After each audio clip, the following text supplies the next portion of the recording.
జై శ్రీరామ్.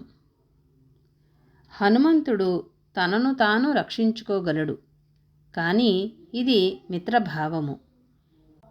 ఇంకొక విధంగా సద్గురువు సర్వసమర్థుడైనప్పటికీ శిష్యుడు తన వంతు పని తను చేస్తూ ఉండాలి, అంగరక్షకుడిలాగా ఉండాలి. అందుకని అవతు మాం అవతు వక్తారం అని ప్రార్థన చేస్తాము కదా. దేవతలంతా మాకు రక్షణ కలిగించండి, మేము సత్యమే పలుకుతాము, రితమే పలుకుతాము గనుక నాకు మా గురువుగారికి రక్షణ కలగాలి. గురువు రక్షణ శ్రేయస్సు కోరడము శిష్యుని కర్తవ్యము. ఇంకొక మంత్రంలో సహనావవతు సహనో భునక్తు సహవీర్యం కరవావహై తేజస్వినావధీతమస్తు మా విద్విషావహై అని చెప్తారు. ద్వేషము మా మధ్య కలుగకుండుగాక అని అర్థము. నిజానికి హనుమంతునికి తోక కారణము ఏమీ ఉండదు. అన్ని బాణాలు తగిలితేనే ఏమీ కాలేదు. ఇక్కడ సీతాదేవి ఆమె ప్రయత్నము ఆమె చేసింది, అందువల్ల అగ్ని చల్లబడింది.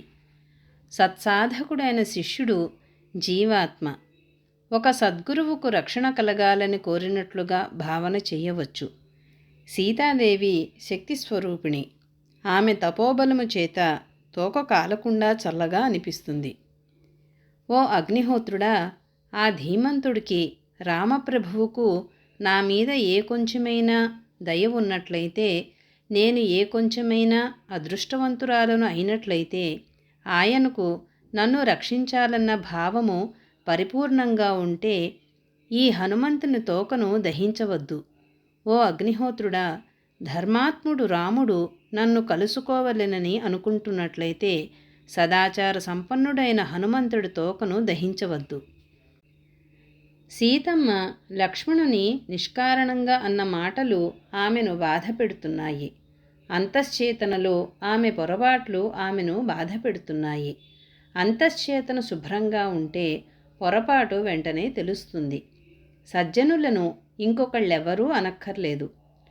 వాచసత్యమసీమహి, సత్యము నీలోనే ఉండి నిన్ను హెచ్చరిస్తుంది.